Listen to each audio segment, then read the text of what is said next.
Voilà. Ça doit être bon. On doit être en live, en direct. Tu me confirmes, Arnaud? Oui, je pense. Voilà. Bon, alors bonjour à tous. Nous sommes visiblement 156. Bienvenue sur une réunion, une visio organisée par Manageduc. Manageduc, c'est une communauté de chefs d'établissement, inspecteurs, directeurs d'école, donc en France, qui se rassemblent pour essayer de résoudre ensemble en intelligence collective les problématiques métiers qui sont les nôtres et qui nous rassemblent.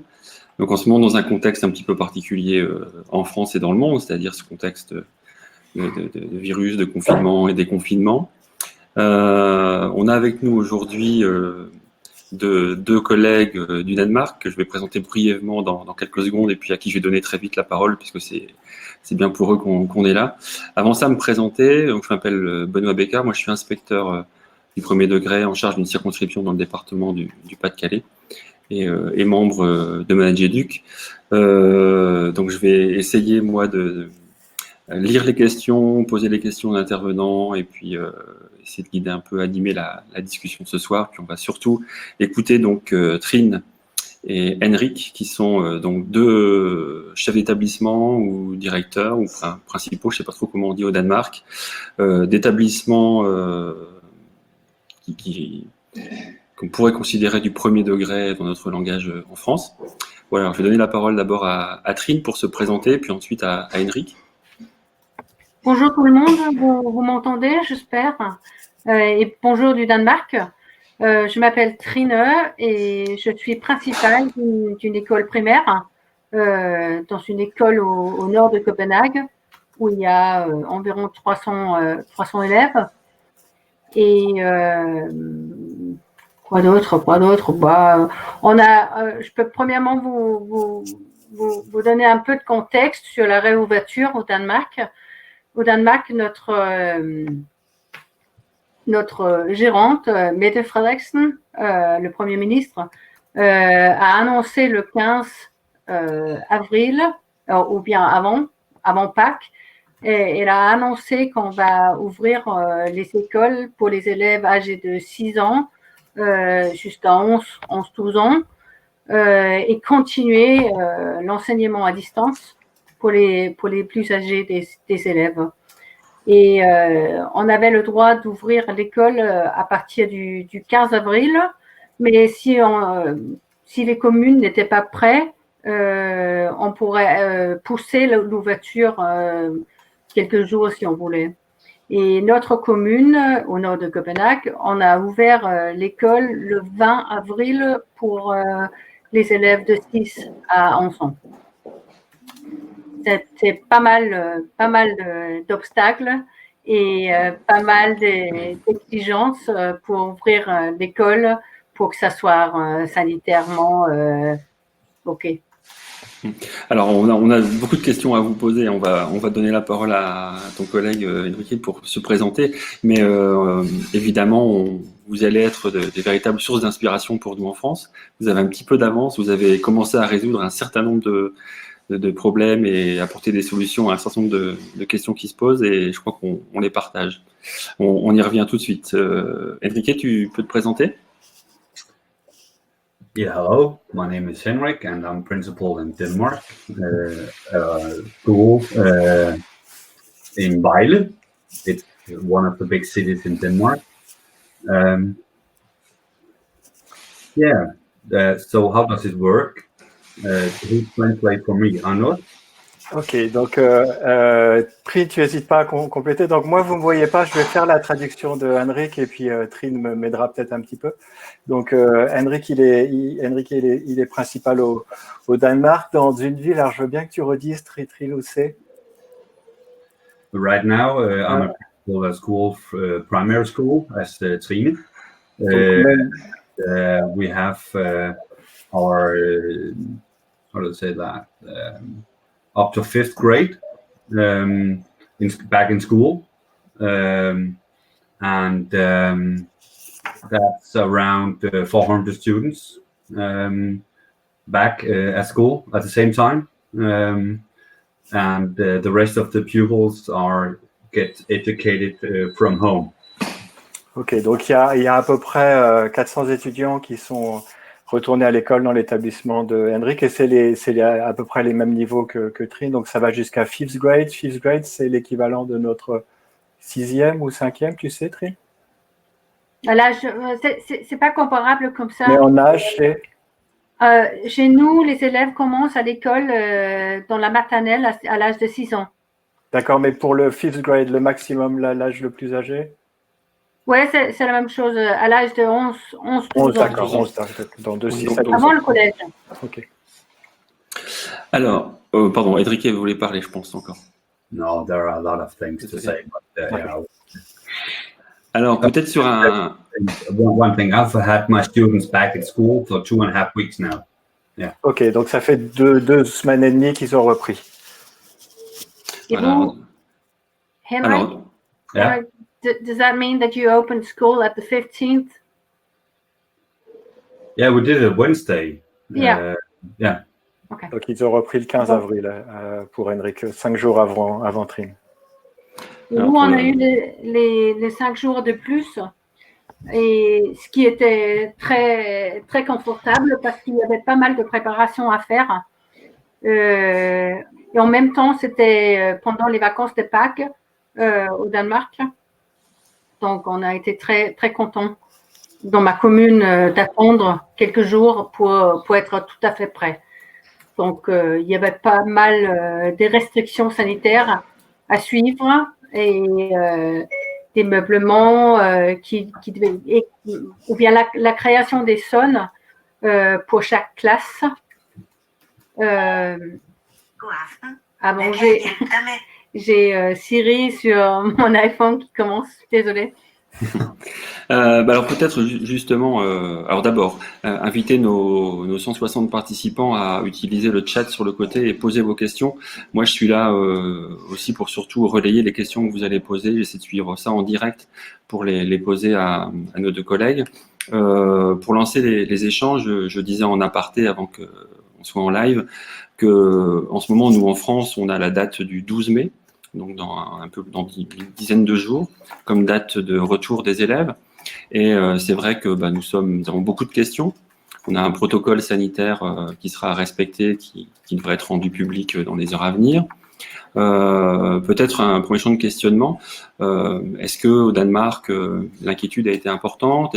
Comment vous avez, en tant que directeur, chef d'établissement, traité l'inquiétude à la fois des collègues, des enseignants, mais peut-être aussi l'inquiétude des enfants et des parents? Je peux commencer, Henrik, je peux commencer. Bon, pour moi, ma première concerne a été de rassurer le personnel, au niveau des restrictions à suivre à point, parce que sinon, et les professionnels sont oui, mais Trine, est-ce qu'on peut pas faire ci et ça? Et je dis non, il y a des restrictions, il faut suivre à point pour que je puisse rassurer l'environnement de travail. Et ça a été indiscutable. Et il y avait aussi l'inquiétude des personnes dans des groupes à risque. Ce qui a été vraiment difficile au Danemark, je pense, c'est que toutes ces restrictions ont changé de jour à jour. Quelquefois, pendant quelques heures, on avait eu des restrictions. Il faut que les élèves soient dans des groupes de 5 dans des familles. Mais le jour après, le groupe peut s'élargir jusqu'à une dizaine d'élèves quand vous faites cette activité. Donc, le changement des restrictions a été assez... ça a été emmerdant. Hein. Ça a été emmerdant. On est très fatigués. Hein. Donc, il y avait quelqu'un qui avait demandé dans le chat, est-ce qu'il y a beaucoup d'élèves ou bien du personnel qui sont malades? Et pour le moment, non. Mais le problème, c'est que si au Danemark, si on a des signes de maladie, si on a mal à la gorge, si on tousse, si on a de la température, il faut se faire tester. ici, quand on se fait tester, on n'est pas admis à l'école pendant 48 heures. Donc, ça demande des exigences au niveau du personnel. Et Oui, donc pour toi, une des premières clés en tant que chef d'établissement, ça a été d'être très très rigoureuse avec le protocole à respecter. Tout à fait. Et j'ai travaillé de près avec les délégués syndicaux pour les rassurer et pour être sûr qu'on avait compris les mêmes choses. D'accord. Et on avait des questions, alors déjà, sur le nombre d'enfants accueillis. C'était une des mesures à respecter par le protocole sanitaire au Danemark, ou bien comment ça s'est passé, et où sont les autres enfants, ceux qui ne sont pas accueillis, comment ça se passe? Les conditions au Danemark sont que il faut que ça soit 2 mètres entre les élèves, si on est à l'intérieur, et aussi à l'extérieur. Donc, une distance de 2 mètres est tout à fait nécessaire. Il fallait les regrouper dans des petits groupes de famille, 5 élèves ensemble. Et la plupart de l'enseignement est obligé d'être à l'extérieur, en plein air, ce qui est un peu différent que le quotidien. Ah oui, donc c'est enseignement dehors, en plein air.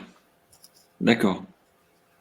Et par exemple, si on prend une classe d'une vingtaine d'élèves, 24 élèves, il faut les diviser peut-être en 2, 3 salles de classe.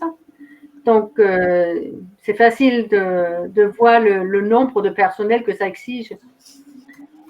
Donc, Normalement, il y a un prof pour une classe d'une trentaine, vingtaine, et maintenant, il y a un personnel avec une dizaine d'élèves. Donc, 2 petits groupes d'élèves. Et donc, est-ce que vous avez en parallèle de l'accueil des enfants dans l'établissement, est-ce que vous avez des enfants qui sont chez eux avec un enseignement à distance? Non, ouais, je ne sais pas, Henrik, chez toi, can you please answer that one? Henrik, do you have students at home? Do you have students that are in your school and others that you are teaching distance and who are still at home? Yeah, we have a few students who is getting, no, not few, we have our 6th to 9th grade at home. That's around 300 students. Ok, donc les élèves plus âgés, ils sont encore à la maison. But do you have some that should be in school but can't come because, I don't know, parents don't want or they might be sick, and that you have to teach, still keep teaching distance? Because that's something that's going to happen in France. Some students will still be at home. Yeah, we have some students up to 5th grade that are home, but that's only because their parents have cancer, and then parents get treatment, so they are at risk. Yeah. Donc les enfants qui viennent pas, a priori, c'est des enfants de famille où il y a des gens qui sont en risque. And in that situation, are you supposed to teach these students? Yes, we are. The teachers are sending them materials so they can work from home. But the rest of the students are in school, so okay. It's around 100% of the rest of the students, yeah.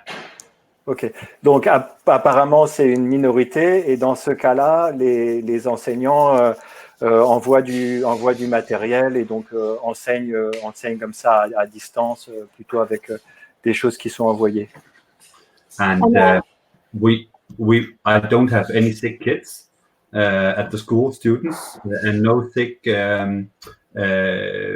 teachers or pedagogues. There are no illness towards coronavirus. Ok, donc il y a personne de malade pour l'instant, que ce soit parmi les étudiants ou les enseignants. And we have been back to school for 2.5 weeks, and there are no infection. Donc, ça fait deux semaines et demie que l'école a repris et pour l'instant, il n'y a pas d'infection. Alors, depuis 2 semaines et demie, est-ce qu'il y a une évolution? On a parlé un peu des inquiétudes des uns des autres parce que on ne sait pas trop peut-être comment faire et comment répondre à cette situation. Est-ce qu'en 2 semaines et demie, il y a une évolution de cette inquiétude? Est-ce que ça baisse, elle augmente? Comment vous gérez ça en tant que chef d'établissement?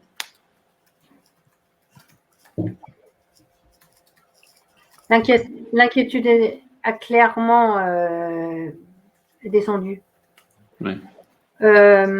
Mais peut-être ce qui vous intéresse plutôt, c'est quelles sont les mesures à prendre avant de faire la réouverture. Je suis concentrée énormément sur la communication au niveau personnel et au niveau des parents. J'ai fait un manuel pour le personnel qui est d'environ une quinzaine de pages et la même chose pour les parents, pour les rassurer. Alors, et même avec toutes ces restrictions, quelque chose sur la journée, comment sera la journée de nos enfants, qu'est-ce que vous faites au niveau hygiénique, tout ce que vous faites. Et on a fait ce manuel et ça a été énormément bien acquis. Les parents disent que c'était assez rassurant et tout se calmait après avoir lu ce manuel. Alors dans ce manuel que tu as rédigé, j'imagine qu'il y a toutes les mesures prises pour respecter les règles sanitaires. Est-ce que tu y as aussi mis l'organisation pédagogique et les choix pédagogiques de l'établissement? Pas en détail. Et peut-être là, il y a une différence de culture entre le Danemark et la France. Moi, j'ai vécu en France quelques années et là, c'est difficile de comparer les deux cultures d'école. C'est-à-dire, à quoi tu fais référence précisément? Je pense peut-être, j'ai l'impression que les parents en France sont plus occupés sur le curriculum que les Danois. Parce qu'il y a confiance, il y a plus de confiance peut-être au Danemark, aux profs qu'en France. Je suis pas sûre. Hein. C'est une hypothèse. Donc, mais la communication a été instrumentale. Je m'en suis servi des médias sociaux comme Facebook, Instagram. J'ai fait des petits clips vidéo en montrant ici le zone du premier. Là, il y a la zone de la garderie postscholaire. Là, il y a... C'est-à-dire, si je comprends bien, tu as via les réseaux sociaux et tous les moyens de communication numérique avec les familles, donné à voir ce que serait ton établissement avant même que les élèves puissent revenir. Ouais. Puisque j'imagine que les salles de classe ont dû être réaménagées différemment. La circulation dans ton établissement aussi. Je l'imagine parce que ce sont des questions que on est en train de se poser nous pour nos écoles. Et donc tu as cherché à communiquer là-dessus avant même que les enfants puissent revenir afin que personne ne le découvre. C'est ça, hein? Oui, d'accord. Et donc c'est beaucoup de communication finalement. Ouais. Écrite et via la vidéo pour donner à voir et rassurer. Et en fait, au niveau des plans, même une carte avec toutes les entrées, les nouvelles entrées, cette classe va par là. J'ai pris Google Maps, j'ai dessiné les entrées et montré les élèves ainsi que les parents les entrées aux différentes zones. Et la première journée, le matin, j'ai été présente sur le parking pour les guider, pour répondre aux questions et être disponible. Ouais, disponible. Comme toujours. Je regarde un petit peu s'il y a des questions. Tout à l'heure, alors c'était une ancienne question, mais parce que ça préoccupe, je sais aussi beaucoup les équipes, la restauration scolaire. Alors je sais pas trop comment ça se passe au Danemark, la On n'a pas cantine. de cantine dans mon école. Mais les restrictions sanitaires au Danemark, c'est qu'on ne peut pas servir des repas comme un buffet, par exemple. Là, il faut donner des portions à chaque élève, ce qui est assez compliqué, je pense. Okay. It seems like, Henrik, you want to say something? I understand a bit of what Trina said because we have the same guidelines Okay. from the minister, but we have lunch at my school. Ok, donc Henrik, lui, par contre, il sert les repas dans son école à la différence de Trine.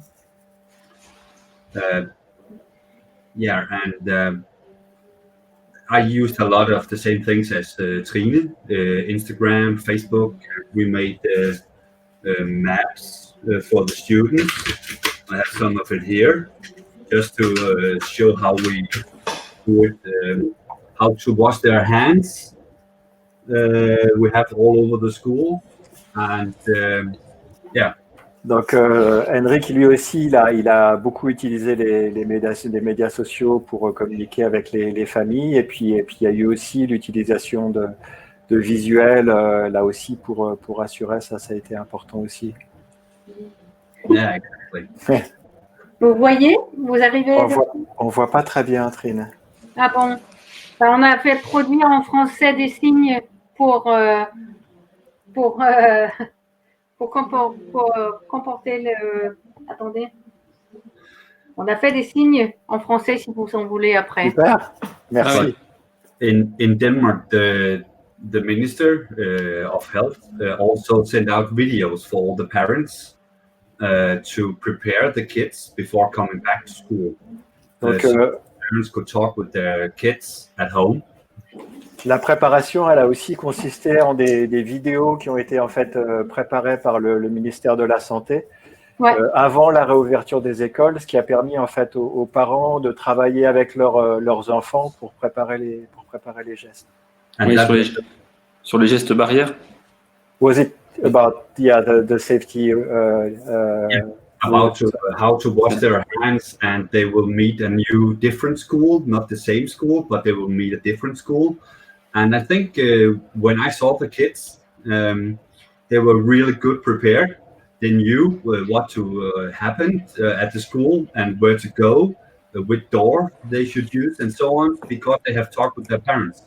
And their parents are like the security for them. So it worked really good. Ok, donc ça a vraiment été efficace parce que ce que Henrik a constaté, c'est que quand les élèves sont arrivés à l'école, ils étaient vraiment prêts.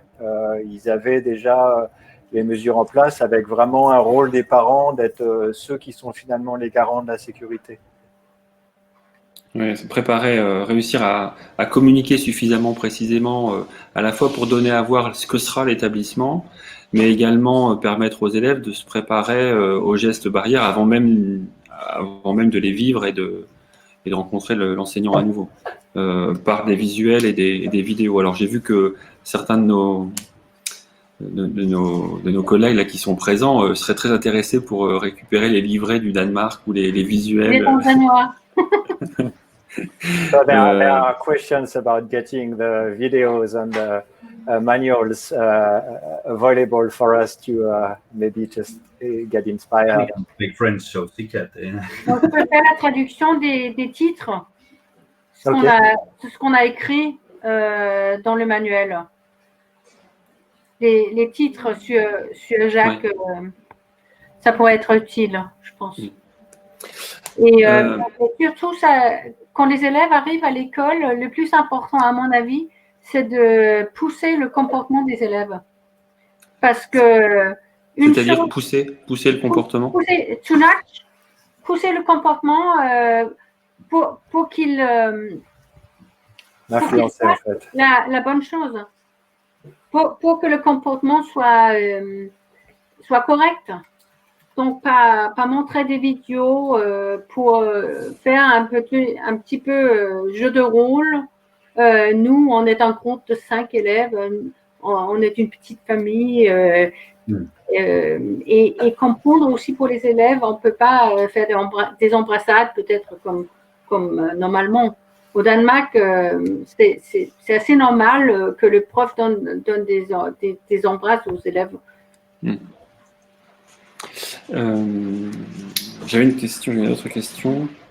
Oui, tout à l'heure, j'ai vu passer une question qui, alors en France en tout cas, a une dimension importante, c'est la récréation. Je ne sais pas trop au Danemark s'il y a des récréations qui se passent de la même manière. Comment vous avez géré ça? Quelles étaient les mesures restrictives? On a fait des récrés dans les petits groupes, les petits groupes de 5. Donc les élèves peuvent seulement jouer avec les personnes dans le groupe. Et en fait, c'est un obstacle quand même pour les mômes. Non, tu peux pas être avec Arnaud parce que il n'est pas dans ta famille. Mais de l'autre côté, en fait, l'obstacle peut avoir un but pédagogique quand même. Si on est forcé d'être dans le même groupe, et on est forcé d'éliminer les conflits dans le groupe, donc c'est pas idiot. Hein.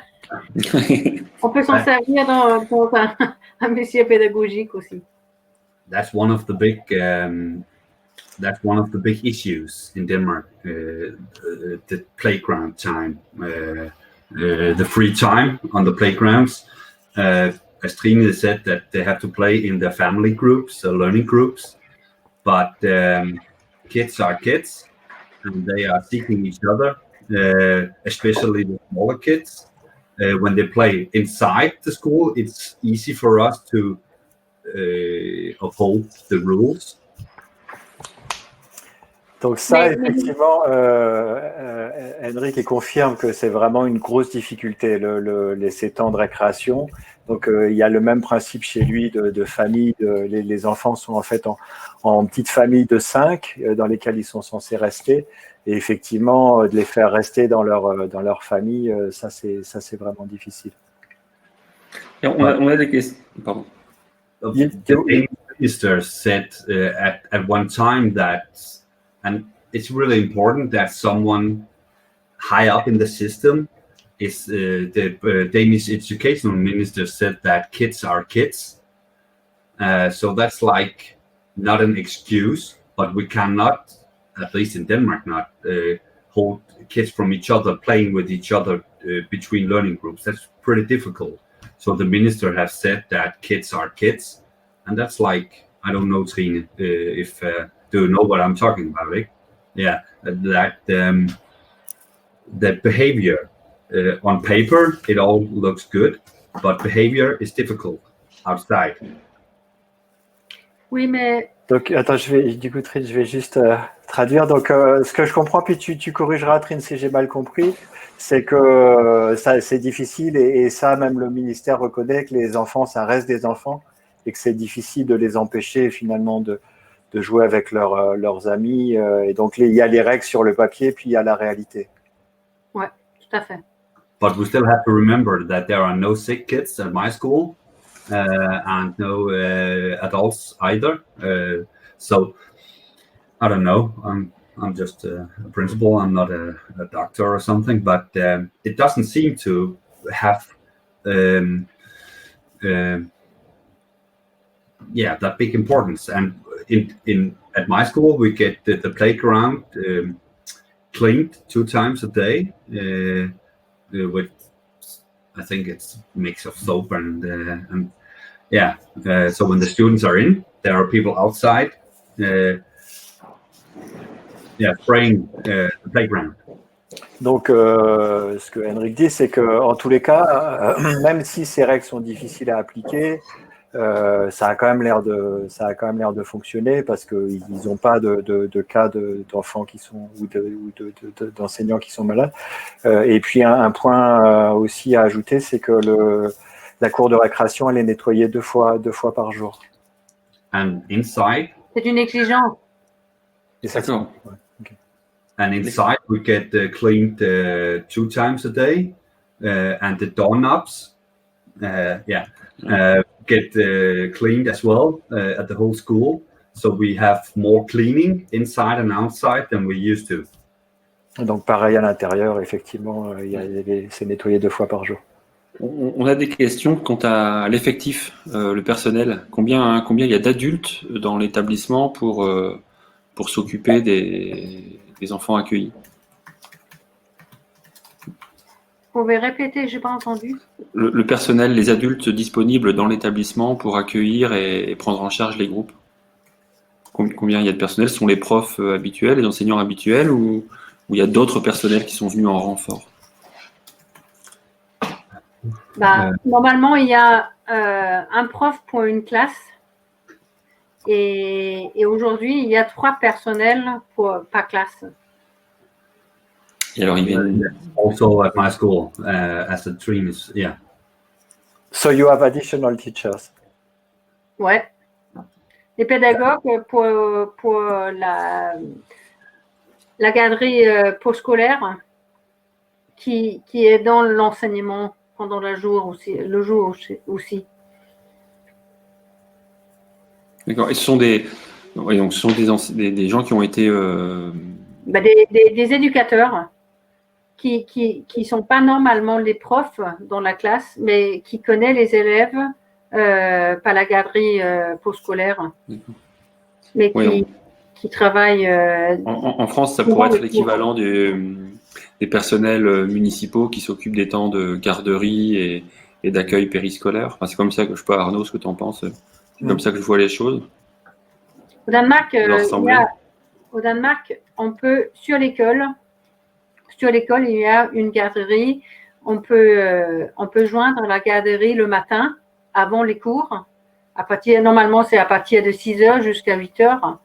Et après l'école, il y a la même garderie à partir de 2 heures jusqu'à 17 heures dans l'après-midi. Alors, on a aussi des questions sur ces fameux groupes, ces familles. Alors d'abord, il y a eu une question sur le nom. Est-ce que c'est volontaire d'utiliser le mot de famille pour parler de groupe d'élèves? Et il y a une deuxième question sur les critères de regroupement d'enfants. Est-ce que ce sont des critères liés aux compétences sociales des enfants? Est-ce que ça se passe par affinité? Voilà. Pourquoi l'appeler famille et comment vous composez les groupes? Je peux. Yeah. Well, Trine told it before that there are a difference between France and Denmark, the culture towards the school. And we divide the group, we call it family groups or learning groups. That's 2 different words that are used in Denmark. Donc, effectivement, on les appelle soit des familles, soit des groupes d'apprentissage. Et donc, Henrik se référait aux différences culturelles auxquelles Trine faisait allusion tout à l'heure. And we divide them into groups that are harmonic, that can work together and behave in a certain way and so on. And some of the groups, because we are more adults, then we use it to educate slow learners more. So we use the situation towards something good as well, the slow readers and so on. So there are something good in this.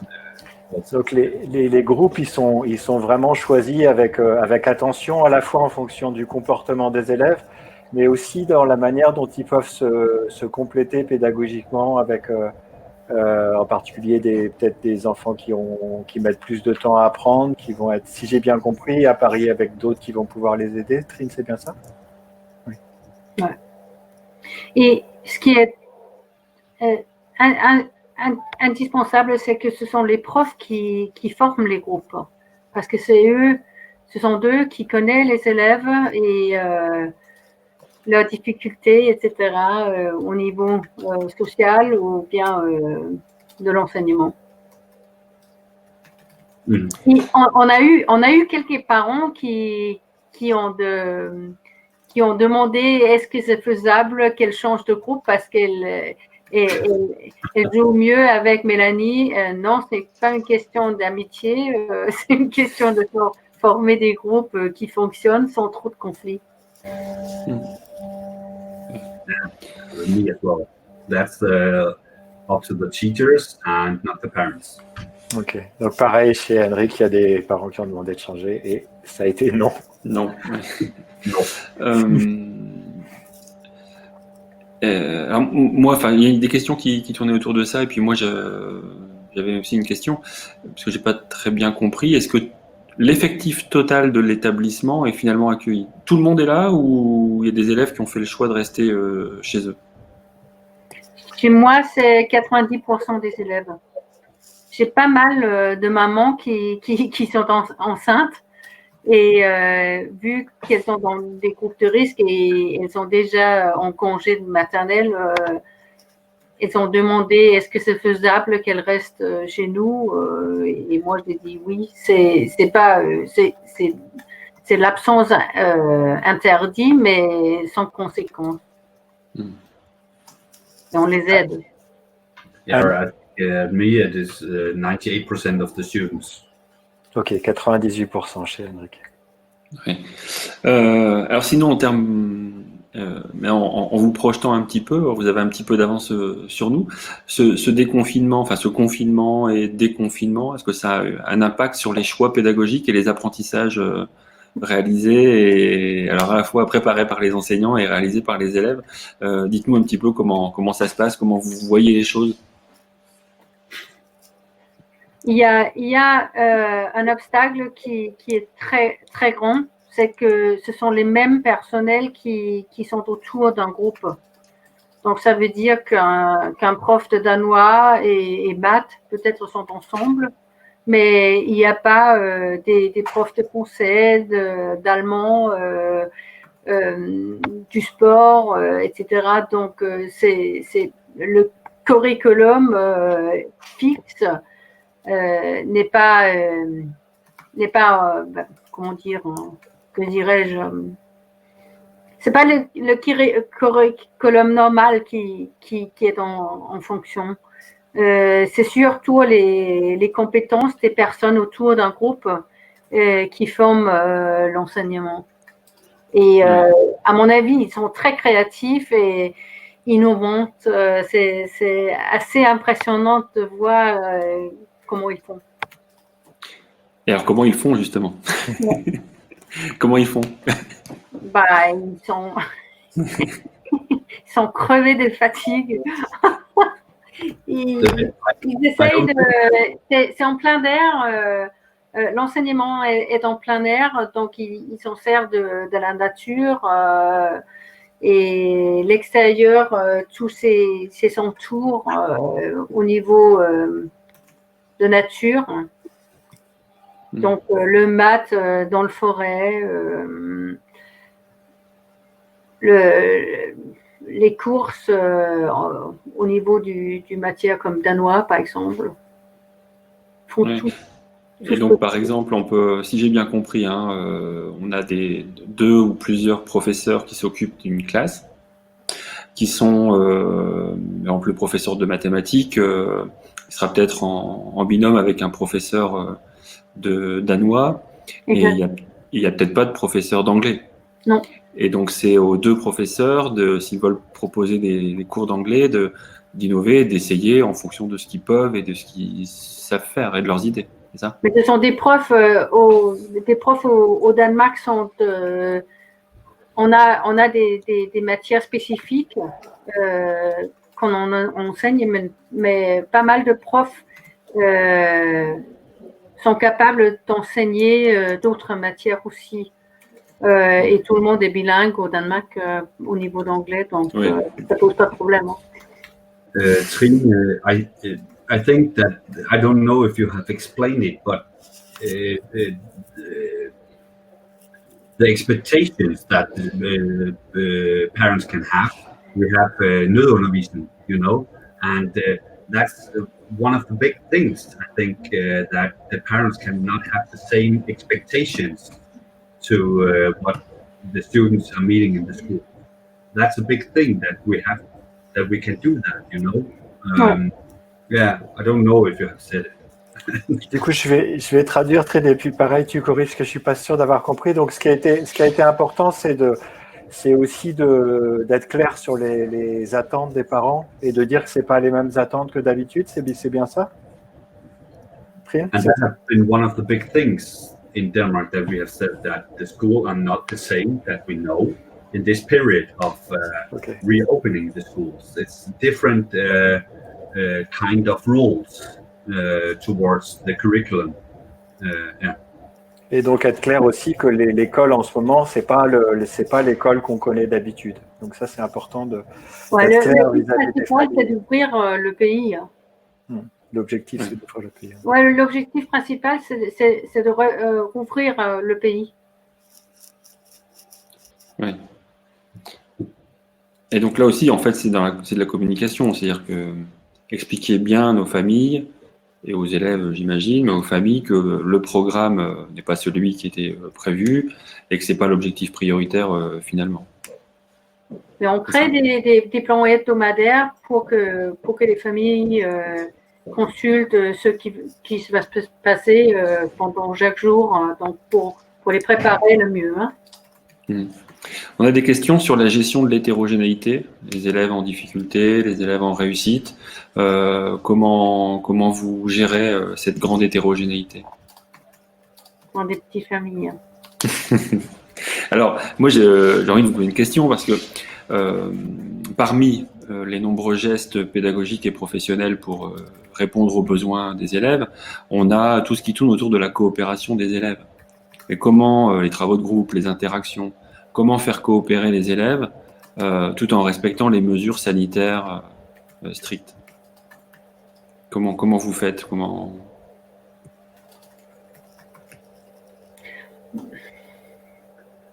Je pense que les élèves au Danemark sont assez contents d'être de retour à l'école. Ils ont vraiment manqué d'être à l'école parmi leurs amis. Donc, ils sont très doués et très, très concentrés à suivre les restrictions. I'm totally agreeing with Trine. The students were very happy to come back to school, and yeah, we have those safety measures, but you can divide the groups into slow learners and so on, so you can also teach them in smaller groups. So we use the situation to get some of the slow learners more engaged to school, motivated in school. Donc, en fait, on utilise vraiment cette situation-là en particulier pour engager les étudiants qui peuvent avoir le plus de difficultés à apprendre. C'est vraiment une opportunité pour faire ça.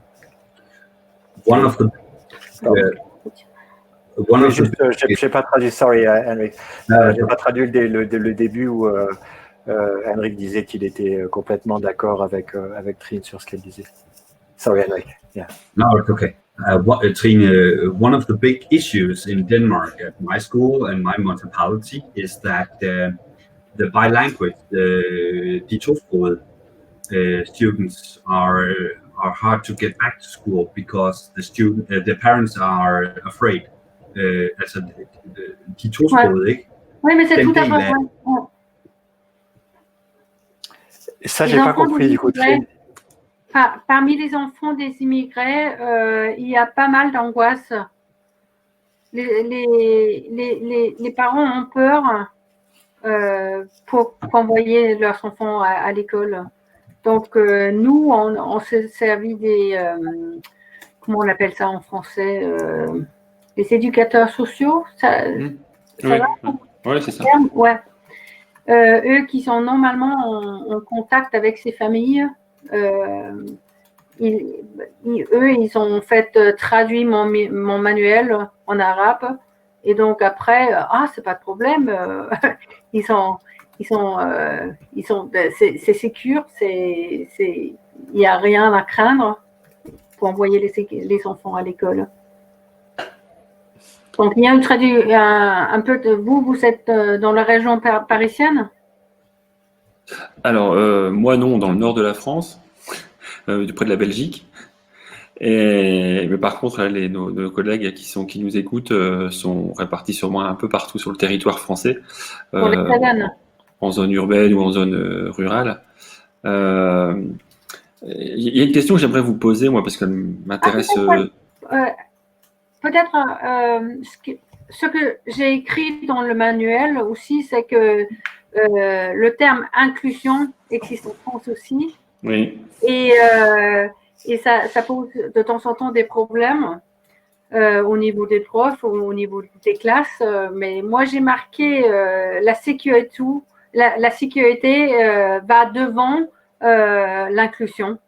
Donc, si on n'arrive pas à communiquer avec l'élève et ensuite avec les parents, on les renvoie à la maison parce qu'on ne peut pas prendre la responsabilité dans cette période très, très spéciale.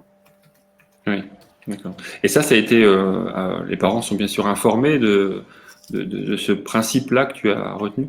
Oui, ça a été marqué dans le manuel. Dans le manuel. Alors, petite anecdote. Il y a pas mal de parents, mais j'ai dit non, mais c'est mes règles, sinon vous n'êtes pas là.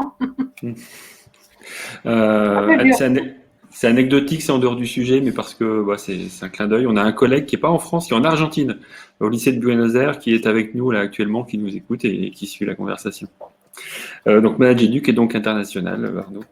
Et alors, oui, j'ai une question moi que je trouve toujours qui m'intéresse. Est-ce que vous qui avez un petit peu d'avance sur nous, est-ce qu'il y a des erreurs à ne pas commettre? Est-ce que nous qui sommes en train d'essayer de trouver des réponses aux questions, est-ce qu'il y a vraiment des choses à ne pas faire, qui sont des écueils à éviter si possible, qu'on puisse profiter de votre expérience?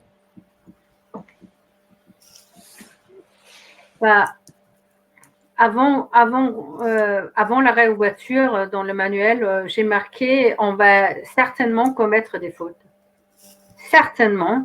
On va faire tout ce qu'on peut pour ne pas commettre trop de fautes. Mais on va quand même commettre des fautes.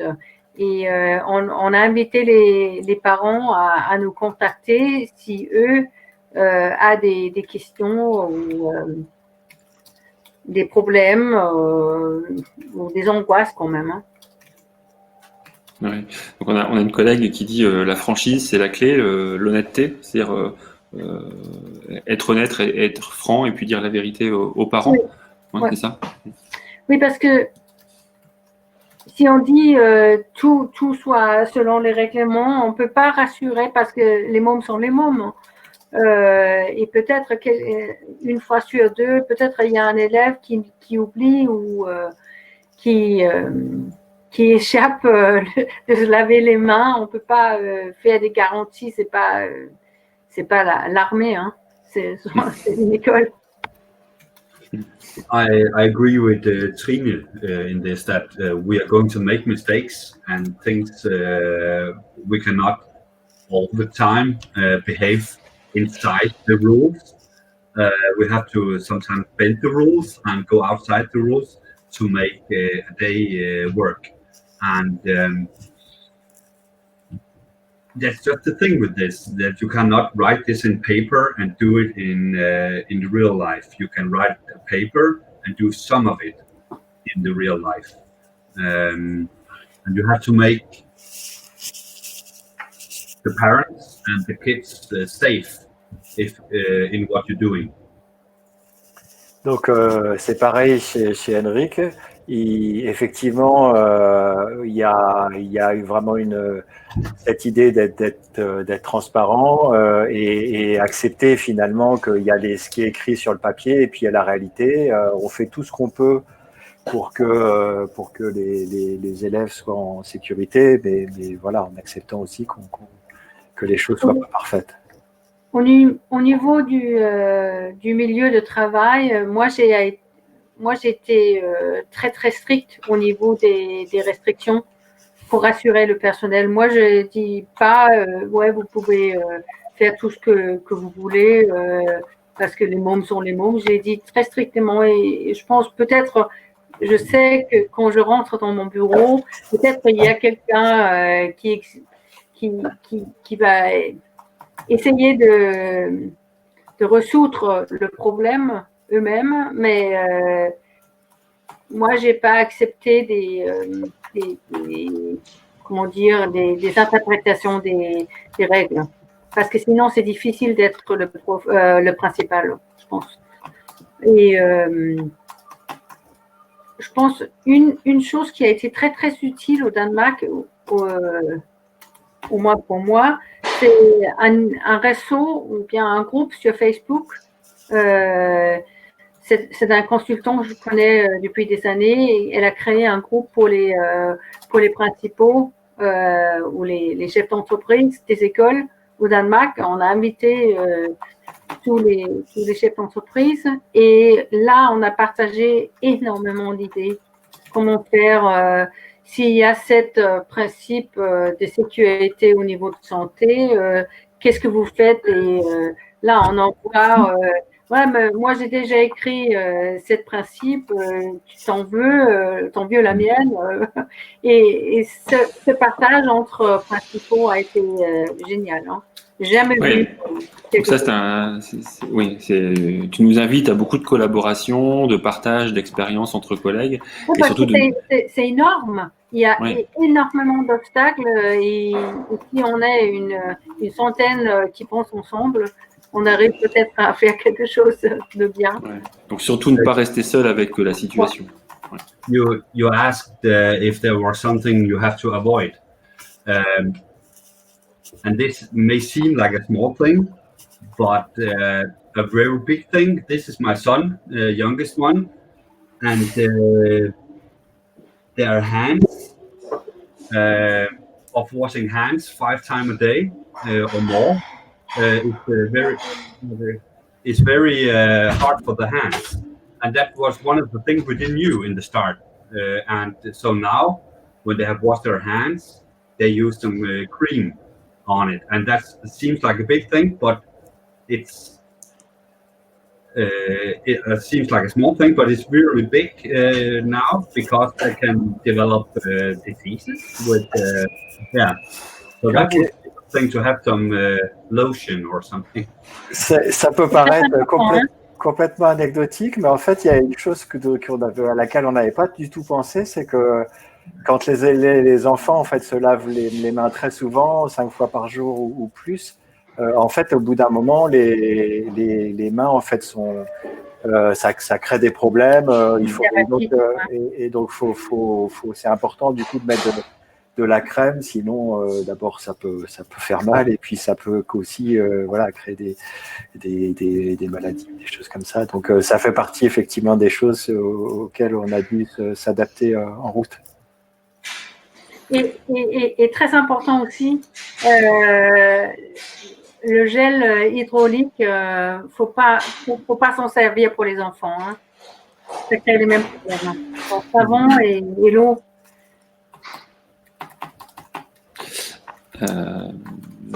Alors,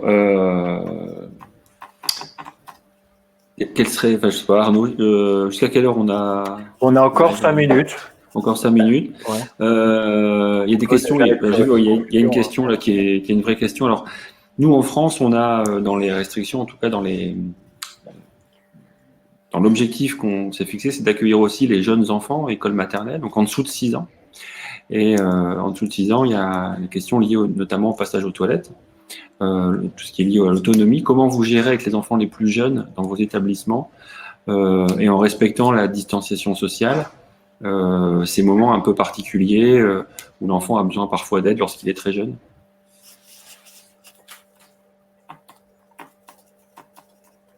Si j'ai bien compris la question, c'est de comment aider les plus petits aux toilettes, etc., en gardant la distance. Oui. Ouais, nous, on demande que les enfants à l'école, à l'âge de 6 ans, peuvent s'en servir eux-mêmes. Ouais, c'est ça. Donc, on n'a pas eu ces problèmes. No, we don't have that. If I understand it right, we don't have those kids in our school. Donc effectivement, chez Henrik non plus, il n'y a pas le cas de jeunes enfants. Mais il y avait quelqu'un qui avait demandé peut-être avant dans le chat qu'est-ce qu'on fait s'il y a un élève qui tombe malade pendant la journée. Et là, on a créé une chambre spécifique pour les malades où on les amène et on appelle les parents qui vont récupérer leurs enfants. Et après, les parents ont récupéré les enfants. On nettoie à fond, on désinfecte cette chambre. Donc, c'est très important. Là, il y a des personnels du nettoyage qui arrivent et nettoient tout à fond. Ouais, ce qu'il faut retenir, c'est vous avez mis sur pied, écrit en tout cas un protocole de mise, de gestion, de mise à l'écart de l'enfant, d'isolement, plus nettoyage, etc. Ouais. Très important. And there are also in Denmark this 48 hours rule. If the kids are sick, they have to be symptom-free in 48 hours before they come back to school. Donc il y a cette règle, effectivement, je pense qu'on partage aussi qu'un enfant qui a de la fièvre, il doit en fait ne pas avoir de fièvre pendant 48 heures avant de retourner à l'école. Il y a quelqu'un qui pose la question au niveau des équipements de protection individuelle. Et là, on n'a pas des masques. Tout le monde dans ma commune a eu une course ou bien un cours hygiénique où, par exemple, il ne faut pas porter des bagues, vernis à ongles, couper les ongles. Donc, moi, je suis le rôle. Il n'y a pas. mais des choses comme ça pour éviter la contamination est très importante. Mais il n'y a pas de masque. Et, En termes de temporalité de travail, à partir du moment où le Premier ministre a annoncé chez vous la réouverture, il vous a fallu combien de temps pour préparer l'accueil des enfants? Chez Henrik, ça a été différent parce qu'il a déjà rouvert l'école le 15 et moi, dans ma commune, on a attendu jusqu'au 20 avril. Ça a pris une semaine environ, mais avec ce qui a été très impressionnant, c'est que les employés ont été très solidaires, une souplesse énorme du personnel, à mon avis. Vraiment une tâche qu'on va faire ensemble, ça a été impressionnant. Ooh. Okay. We had 3 days. No, we had 1 day. In Denmark, there were Easter holidays, and the Prime Minister said it just before the vacation, so the leaders could come into, and then we had 1 day with our staff to get ready. We had all the protocols and all this ready. We used all the Easter in the leader and how you say hello to each other on a distance. So it was all over the school, but we had 1 day with our staff. So and we still managed it. So it's different from municipality. Donc, si j'ai bien compris, il y a eu, en fait, ils ont eu vraiment avec l'équipe qu'une journée pour se préparer chez Henrik, qu'ils ont rouvert plus tôt. Sachant que, par contre, l'annonce, elle était avant les vacances, si j'ai bien compris. Donc, il y avait quand même les vacances en plus pour y penser. Et donc, le matériel qu'Henrik montrait, c'est du matériel que vous avez reçu ou que vous avez créé? On a créé. Vous l'avez créé, d'accord. Vous en voulez? Ah oui, je pense que tout le monde va dire oui. Les 168 collègues vont dire oui. Je sais pas, Arnaud, c'est toi qui est en contact avec avec nos collègues Trine et Henrik, on pourrait essayer de voir si c'est possible. Oui, du coup, est-ce qu'effectivement, récupérer, enfin, je crois Trine avait déjà proposé de traduire les titres des manuels, mais récupérer de la matière de chez vous, je pense que ce sera utile. Henrik, also to get materials that you have used, will it be possible to share with teachers from France? Again? No, I mean, would it be possible to have access to the material you created for French teachers? Ah, of course. Ok.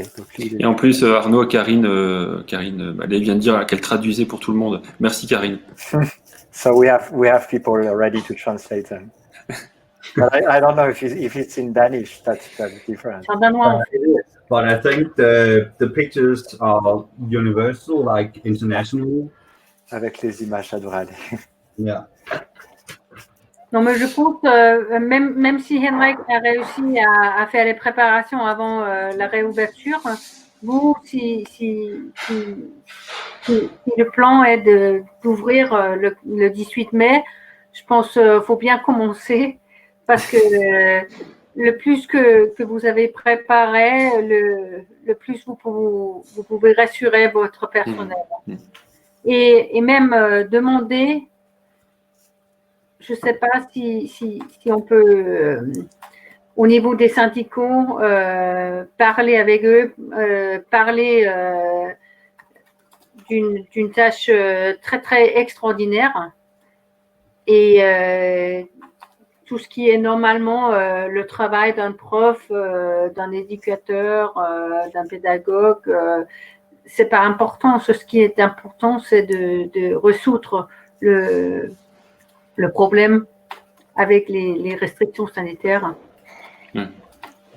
Moi, j'ai fait des réunions avec des représentants du personnel 2 fois par semaine. Et ce qui est normalement une fois par mois, mais pendant l'ouverture, on a eu ces réunions 2 fois par semaine pour tout le temps récupérer. Est-ce qu'il y a des problèmes? Est-ce qu'il y a quelque chose qu'on n'a pas vu? Pour aider l'un l'autre. Oui, donc il y a un esprit, finalement, c'est peut-être un autre conseil qu'on peut nous retenir de votre expérience, c'est faire de cette situation un vrai défi qui réunit l'équipe et le collectif autour d'un défi à relever, finalement.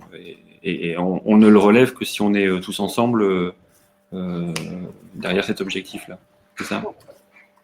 Bon, bah, je pense que si vous avez les moyens, pas mal de gâteaux, des petits goûters pour le personnel, tout ça. Pour avoir de l'énergie, il nous faut de l'énergie, c'est ça que tu veux nous dire? It's still to have high expectations for the staff, you know. Still have high expectations towards them because I think they can manage more than they can manage more than we think they can, I think, in this situation. Donc ça n'empêche pas d'avoir des attentes qui sont élevées vis-à-vis de l'équipe. Sans donner le cadre trop strict, vu que le travail est assez changé, il faut bien donner une cadre qui n'est pas trop strict, à mon avis, parce que sinon, ils n'arrivent pas à penser eux-mêmes comment faire ce oui.